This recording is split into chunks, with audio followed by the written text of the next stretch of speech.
Asin Podcast bareng aku Reza. Bareng aku Karis, dan di depan kita ada siapa nih, Reza? Ada Zeti. Hai Zeti. Jadi vokasioner Zeti ini adalah seorang mahasiswi Universitas Brawijaya, Fakultas Vokasi, Program Studi Desain Grafis. Nah, Zeti ini juga seorang ilustrator dari komunitas Dari Mata Kaki dan juga komunitas Ibu Pertiwi. Halo Zeti. Halo Kak Karis. Halo Zeti. Halo Kak Reza. Gimana kabarnya? Alhamdulillah baik. Kakaknya sendiri gimana kabarnya? Alhamdulillah. baik. Kita baik ya. Aduh sakit aja nih. Bukan sakit hati ya. Aduh. Kau sendiri lagi sibuk apa nih? Aduh, kalau ditanya kesibukannya apa, jujur cukup padat sih ya Kak. Karena memang setelah dari libur semester kemarin nih, kalau nggak salah dari bulan September, Oktober sama November sekarang ini, kegiatan tuh emang lagi banyak banget ya Kak. Karena aku lagi ngurus organisasi, terus juga lagi ikut banyak kepanitiaan, terus aku juga lagi ngurus lomba, sama kebetulan aku lagi kerja sebagai social media spesialis dan juga desain grafis dari bisnis cutting aku sendiri. Dan terus kesibukan lainnya juga lagi layaknya semester 3 ya, mahasiswa semester 3 tetap ngerjain tugas kuliah gitu Kak. Kamu ini semester 3 di program studi desain grafis. Nah, Betul. bidang kaliannya desain komunikasi visual. Iya, berarti. betul banget. Apa sih alasannya kenapa kamu masuk desain komunikasi visual dari awal? Sebenarnya ini agak plot twist sih Kak, mungkin aku boleh cerita kali ya. Boleh Ini dong. tuh sebenarnya fun fact juga dari aku. Sebenarnya tuh ada teman-teman aku yang kayak nganggep bahwa Zeti ini anaknya DKV banget, padahal sebenarnya tuh enggak gitu. Karena dulu tuh ceritanya waktu SMA tuh aku memang nggak pernah punya pemikiran bakalan masuk ke jurusan desain grafis gitu Kak. Karena dulu waktu SMA itu pernah ngincer satu jurusan yang bisa dibilang jurusan ini favorit gitu bagi semua calon mahasiswa. Nah, waktu itu karena aku juga masih bingung mau masuk jurusan apa, ya udah akhirnya aku masuk ke jurusan itu karena ada dukungan dari guru sama teman-teman aku. Jadi mereka itu kayak nganggap Zeti itu pasti mampu deh kalau misalnya masuk ke jurusan favorit itu. Ya udah, karena aku juga masih bingung, akhirnya aku ngejar jurusan favorit itu. Tapi pas pengumuman ternyata aku diumumkan aku nggak lolos. Pasti sedih banget kan Kak. Terus aku ikut yang jalur tes. Nah, pas ikut jalur tes itu aku juga masih bingung, aku mau ngelanjutin jurusan yang dibilang sama teman-teman aku atau menurut aku sendiri gitu. Akhirnya aku tetap ngejar jurusan favorit itu Kak. Jadi selama aku ngejar jurusan itu, aku belum ada rasa optimis kalau aku bakalan lolos di jurusan itu gitu. Akhirnya benar, pas pengumuman itu aku nggak lolos gitu. Terus akhirnya aku sedih banget kan, dan aku juga ngerasa minder sama malu gitu sama teman-teman kalau misalnya teman-teman tuh nganggap kok Zeti nggak lolos ya, padahal mereka tuh udah percaya banget sama aku kalau aku bakalan masuk, ternyata enggak. Terus sempat sedih dan akhirnya aku butuh waktu untuk mikir sebenarnya aku tuh mau masuk tuh jurusan apa sih yang memang sesuai sama aku sendiri. Terus akhirnya aku mikir, aku tuh kan punya bakat di bidang seni gambar ya, kenapa aku nggak masuk di jurusan yang berbau itu. Akhirnya aku konsultasi sama orang tua dan ternyata orang tua aku setuju kalau misalnya aku masuk ke jurusan desain gitu. Terus walaupun waktu itu aku sempat minder, terus aku ada beberapa alasan yang emang nguatin aku buat ngambil jurusan desain grafis. Yang pertama itu karena aku ngerasa desain grafis itu sesuai sama minat dan juga bakat aku. Terus aku ngerasa kalau desain grafis itu punya peluang kerja yang luas, apalagi sekarang kan di dunia industri.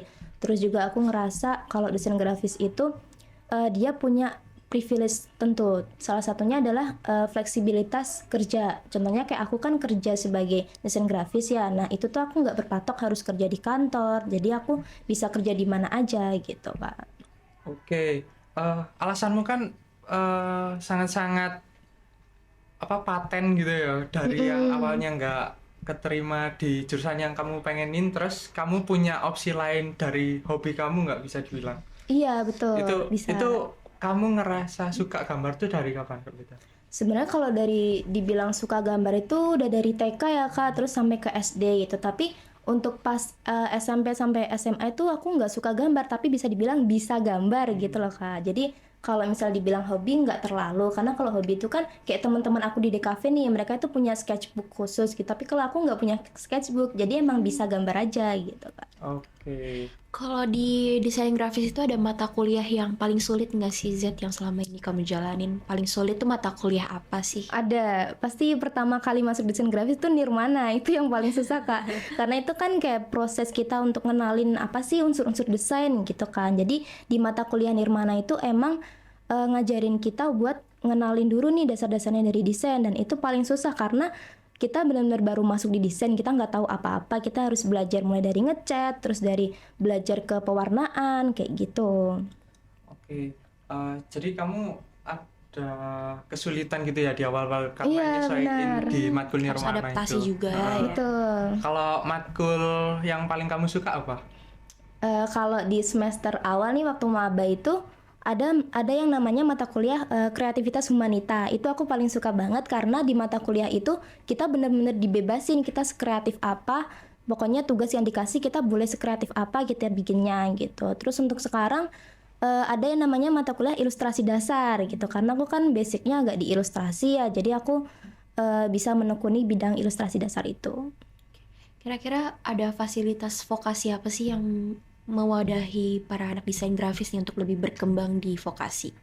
Sebenarnya banyak sih Kak, mulai dari fasilitas ruangannya dulu ya Kak ya. Mungkin fasilitas ruangan itu ada ruangan yang emang khusus meja gambar, terus juga ada komputer yang buat kita bisa explore, atau misalnya kita kekurangan device nih, kita terbatas device-nya, kita bisa gunain fasilitas dari vokasi juga. Terus kalau misalnya kayak UKM, terus juga kegiatan yang lain di luar vokasi itu juga ada sebenarnya. Kalau misalnya kita ikut organisasi, kita masuk ke divisi yang memang ada hubungannya sama desain, kita bisa ngembangin bakat kita di situ.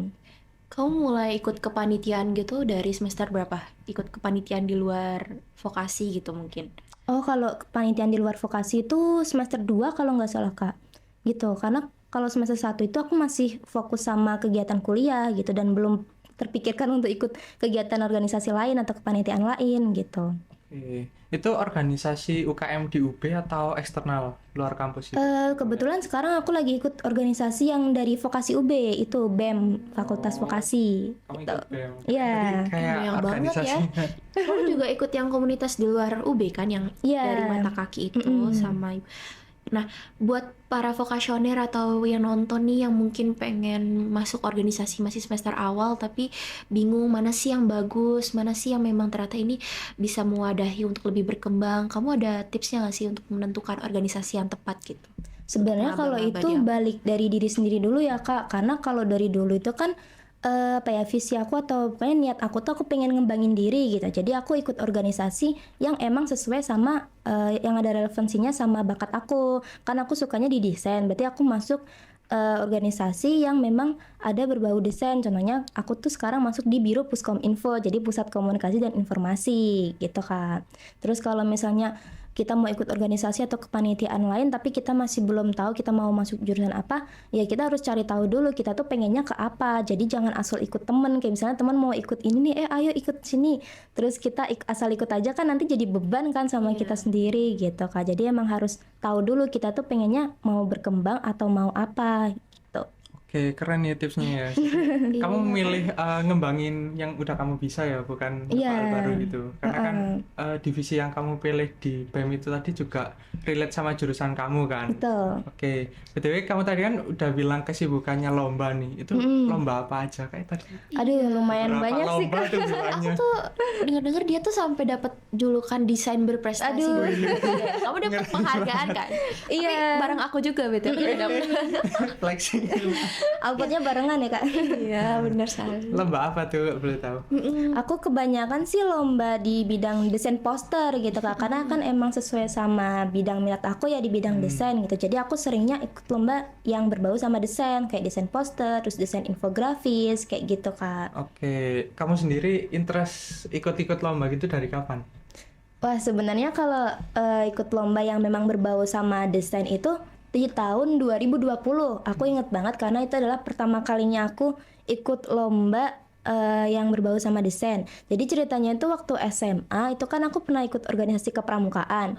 Nah, itu aku memang diamanai untuk mewakili sekolahku ikut lomba desain poster gitu. Nah, itu adalah aku ingat banget itu pertama kali aku ikut lomba dan aku nggak pernah punya pengalaman di bidang desain poster digital kan. Akhirnya aku bingung tuh gimana ya caranya ini buat desain poster yang kayak gini. Akhirnya aku dibimbing sama kakak kelas aku namanya Mas Gigi. Nah, jadi beliau itu yang sangat berjasa bagi aku karena ngenalin aku di dunia desain gitu. Terus akhirnya aku ikut lomba itu mewakili sekolahku yang ngadain waktu itu kebetulan dari Universitas Diponegoro. Jadi itu benar-benar pertama kali banget aku ikut lomba. Terus aku submit karya dan pas pengumuman akhirnya aku diumumkan kalau aku dapat juara 1 dan pastinya kan seneng banget ya Kak ya. Mana itu pertama kali aku ikut lomba, terus pertama kali ngewakilin sekolah dan pertama kali waktu COVID kan. Jadi benar-benar ngerasa, enak banget ya gini, udah dapat sertifikat, terus uang sama kayak penghargaan-penghargaan kecil lainnya gitu loh Kak. Jadi pasti seneng kan. Terus juga akhirnya setelah bulan itu aku diamanai lagi untuk mewakilin sekolahku ikut lomba menulis esai, dan kebetulan yang ngadain juga dari Undip. Terus akhirnya dapat lagi juara 1 tuh tingkat nasional, dan itu hadiahnya bener-bener gede banget tuh Kak, sampai 1 jutaan kan. Jadi bagi anak sekolahan kan kayak udah ngerasa keren banget ya, banyak banget gitu. Jadi dari situ aku langsung kayak enak banget ya, ternyata ikut lomba bisa dapat apa aja gitu, juga dapat prestasi gitu kan. Jadi Ya gitu kecanduan kan. ya. Iya Jadi benar, kecanduan jadi ya. kecanduan ikut lomba. Oh ya Zed, pasti banyak banget kan di luar sana, mau mahasiswa baru mau mahasiswa lama yang mungkin tuh pengen ikut lomba tapi tuh udah kepikiran negatif gitu, kayak udah kepikiran aduh nanti kalau kalah gimana, ini nanti susah saingannya, serem-serem, pasti udah pada jago-jago saingannya. Gimana sih proses kamu untuk melawan rasa takut itu dari dulu yang ikut lomba sampai sekarang bisa jadi juri lomba? Gimana? Kalau dari aku sih, dulu aku mikirnya memang sempat mikir kayak gitu kan Kak, aduh gimana ya, aku baru pertama kali ikut, pasti ada yang udah lebih jago nih. Tapi dari situ aku ngerasa kayak kalau aku nggak nyoba, aku nggak bakalan dapetin itu. Jadi menurut aku lebih baik nih coba daripada nggak pernah ngelakuin apa aja gitu loh Kak. Jadi walaupun nanti hasilnya menang atau kalah itu urusan belakang, yang penting kita udah tahu nih medan pertempuran perangnya kayak gimana gitu, terus medan lombanya kayak gimana. Jadi setidaknya kita tuh bisa belajar dari waktu kita ikut lomba gitu Kak. Oke, jadi pengalaman tuh udah banyak dari yang awalnya nyoba Cukup banyak gitu ya terus Kak. sampai jadi juri itu udah Kamu keren masih banget. semester 3 ya? Iya betul. Wow. Masih panjang juga ya perjalanannya. Hmm. Oke, kan kamu tadi kuliah juga sibuk kan, terus organisasi sibuk, lomba-lomba juga kamu banyak yang ikut kan. Kamu Iya. punya tips nggak buat manajemen waktu dari Tapi Zeti khusus sendiri? mungkin untuk para mahasiswa baru nih Mm-mm. yang masih semester awal. Oke, kalau aku cara memanajemen waktu itu, aku selalu bikin jadwal mingguan. Jadi aku tuh punya notebook khusus dan juga sticky notes gitu Kak. Jadi notebook itu isinya emang planning aku sama to-do list aku selama seminggu ke depan. Misalnya aku tulis dari hari Senin sampai hari Jumat, atau hari Senin sampai hari Minggu gitu. Jadi semua kegiatan mingguan itu aku tulis. Misalnya nih hari ini aku bakalan ada misalnya upload konten, terus misalnya hari berikutnya aku bakalan submit proposal lomba, hari berikutnya aku ngisi di sini. Nah, jadi misalnya aku udah tulis semua tuh, aku bisa tahu kira-kira kegiatan selama seminggu itu apa aja sih gitu. Terus kalau misalnya udah ada kegiatan yang terlaksana, aku selalu checklist tuh Kak. Jadi kalau misalnya aku checklist, itu bisa tahu kegiatan apa aja sih yang udah terlaksana sama yang belum gitu. Terus kalau sticky notes itu, aku memang punya sticky notes kecil gitu yang fungsinya tuh untuk nyatet hal-hal yang penting. Kadang kan kita kalau misalnya lagi jalan tuh kan keinget sesuatu, terus tiba-tiba berapa menit kemudian kita lupa kan. Nah, itu fungsinya sticky notes. Jadi aku emang punya sticky notes untuk nulis sesuatu yang penting, terus aku tempel di kamar kos aku atau di bukunya itu. Terus kalau misalnya ngatur jadwal antara organisasi terus sama kuliah, itu aku ngelakuin berdasarkan tingkat prioritas sama urgensinya Kak. Jadi misalnya nih di kegiatan kuliah, aku dapat tugas yang emang jadwalnya tuh sehari full, deadline-nya bersamaan. Misalnya tugas ABC ini deadline-nya jam 12, sedangkan tugas yang lainnya tuh deadline-nya jam 9. Nah, aku tuh bakal mendahulukan tugas yang awal tadi itu karena dia sifatnya lebih urgent dan mendesak. Terus sedangkan tugas yang lain itu di waktu yang berbeda, sehingga waktu yang aku gunain tuh bisa efektif gitu Kak.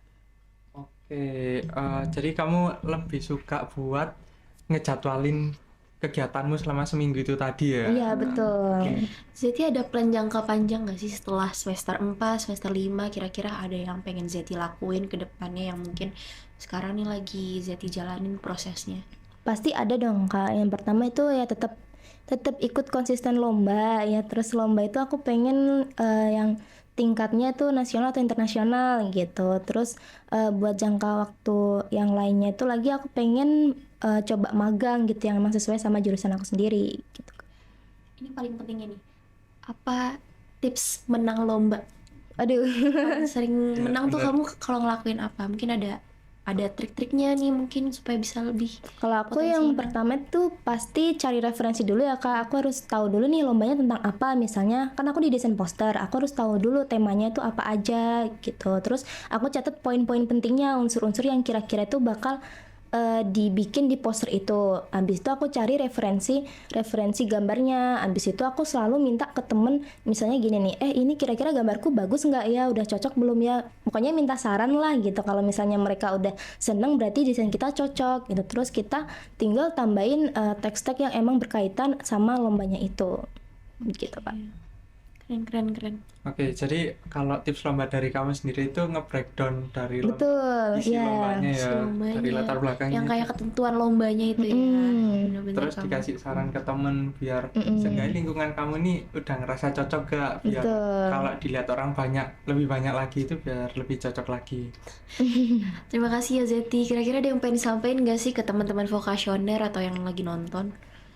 Karena kita kan anak vokasi ya Kak, yang mana kita tuh juga seorang praktisi yang harapannya tuh nanti ilmu kuliah kita tuh bisa diterapin pas kerja nyata nanti. Jadi selama kita kuliah ini tuh kalau bisa explore lah kegiatan yang lebih banyak. Jadi jangan cuman kuliah pulang gitu. Jadi kalau bisa Kupu-kupu gitu iya ikut kegiatan magang lah atau kayak kegiatan ekstrakurikuler lainnya. Terus atau kalau bisa ikut lomba. Jadi gak usah berpatok nanti bakalan menang atau kalah gitu. Setidaknya kita berani mau mencoba gitu. Karena kalau misalnya kita gagal berarti Tuhan lagi nyiapin sesuatu yang emang lebih baik buat kita gitu. Jadi gagal dalam berproses itu udah biasa, karena gagal itu juga bagian dari pembelajaran gitu sih Kak. Terima kasih ya Zeti udah datang ke Vokasiin Podcast. Kapan-kapan main lagi ya ketika Iya. kamu udah lulus dari vokasi yang Amin. nanti kamu versi upgrade-nya lagi. Amin. Berprestasi lagi untuk membawa nama vokasi. Ya. Thank you so much. Ya, terima kasih juga Kak. Makasih yang udah nonton Vokasiin Podcast. Jangan lupa like, comment, dan subscribe. Aku sama Reza pamit dulu ya. Oke, Dadah. bye.